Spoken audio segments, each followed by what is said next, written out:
and welcome everyone. College Dunya is back again with the series of thoughts on education. Today I am sitting with the director of CMT Business School, Dr. S. Ravendra sir. Welcome sir. Sir, today in our platform we will be asking you a series of questions and we would like to know what is your take on it. So are you ready sir? Yeah. So sir, my first question for you is, how would you describe CMT Business School? CMT Business School is an autonomous institution approved by AICTE. It offers PGDM program 2 years full time. As far as the recognition is concerned, it is on par with the best management institutes in the country. Call it IIMS, call it XLRA, call it MBA Gurgaon, call it some institutions in Hyderabad like Dhruva, and there are several institutions, PDDM like Bajaj and SP Jain. These are the institutions which offer PGDM program. So the basic difference between a PGDM program and an MBA college is an affiliated institution affiliated to universities. AICTE gives an approval to PGDM when they find that the management can run the institution independently, wherein giving an updated curriculum as per the requirement of the industry. An autonomous institution, every institution has got their own style and methodology of functioning. So in PGDM institutions, it is more application oriented, case study method, interaction method. And you have faculty also from the academics, from the industry, entrepreneurs, executives. So ultimately what happens is management is nothing but different approaches. So when the student gets good exposure by listening to all these people, they'll be more confident when compared to an MBA graduate. What kind of activities are students indulged in CMT Business School? A student, when he gets admitted to CMT Business School, firstly we will have an orientation class.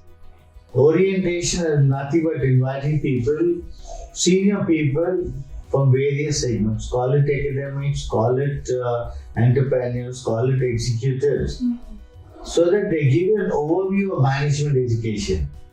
Basically, when a student gets into any kind of course, he should know what kind of course it is. He should know what is the focus on the course.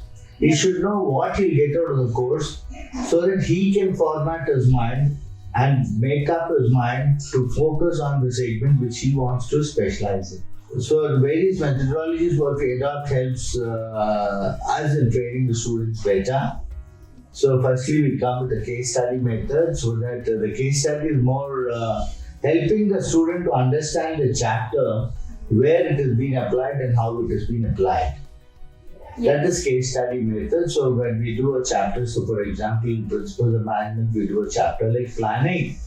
We try to give them an example, a case study of a organization, how they are written for planning.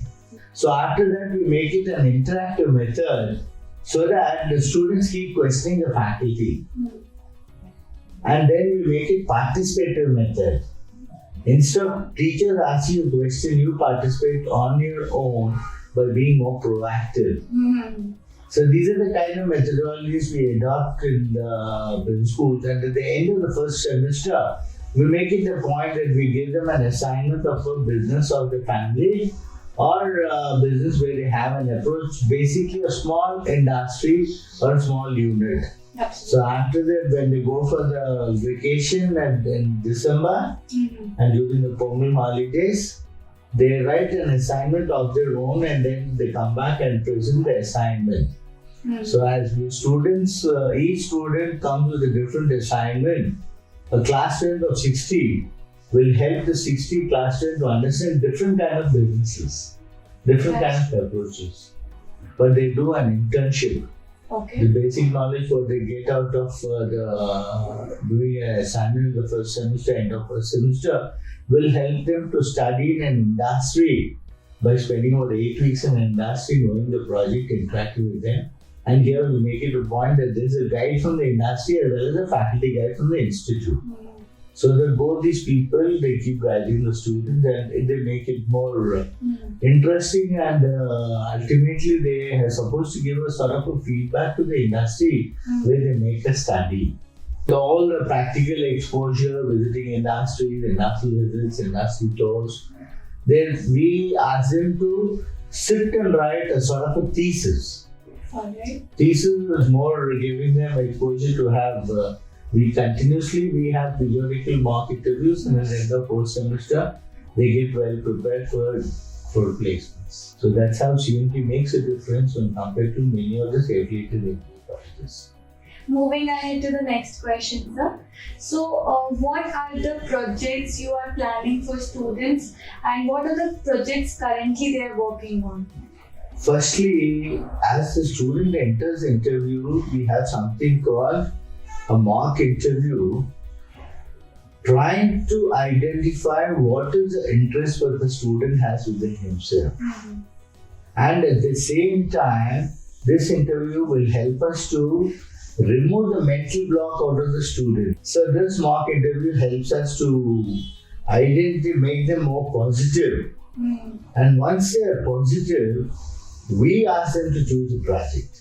It's better to teach them fishing rather than give a fishing hand. So, being the director of CMT Business School, what is your main roles and responsibilities, and how do you define your leadership style here?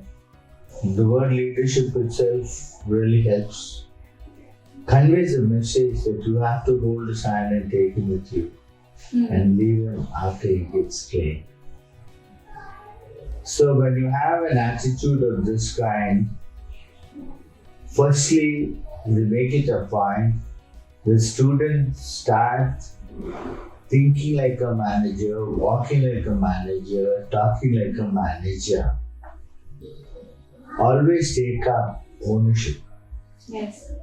No matter you're a student, no matter you're an employee of an organization, no matter you're an employer of an organization.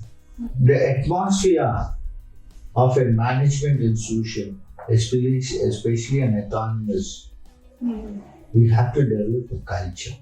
Yeah. The culture will help the student how he has to conduct and carry himself. It is not only what you study between the four walls in a classroom, you're also sending them to industries to get more exposure. Yeah. So every minute your student should open his eyes and watch, keep observing things. When he develops an attitude like this, he's being automatically be trained to be a good manager. It is the responsibility of the student and the parent who has to observe and facilitate him and understand his ambition dream. So he's happy for a happy family. So moving ahead to the next question, how does digital platforms helps in the promotion of your institutions?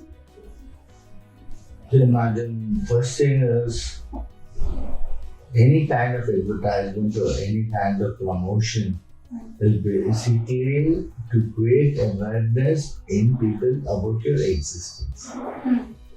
So your existence can be known to people by taking social media platform or any kind of advertisement platform, digitalization or anything.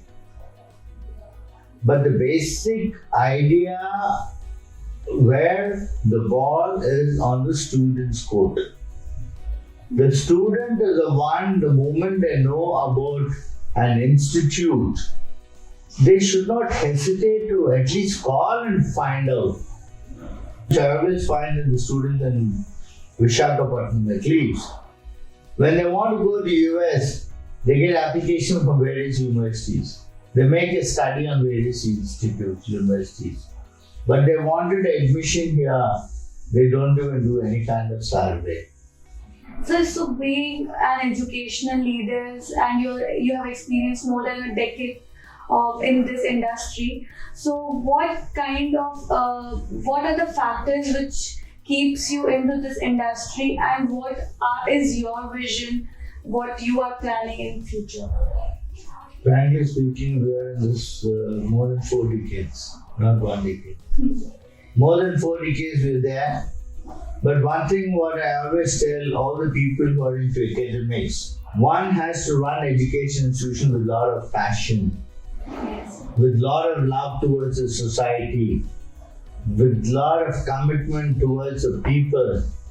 And every student who joins in your institute should get a good placement. You get what you deserve. You can't get more than what you don't deserve. So my founder, late Sri Stalwarts, that is my father, he always said deserve to desire. So one has to deserve to desire. You can't achieve what you want. So this is my experience in education, and that's the reason we run every institution very confidently, very boldly. We don't hesitate to talk anything very openly, and we are always ready for feedback. Yeah.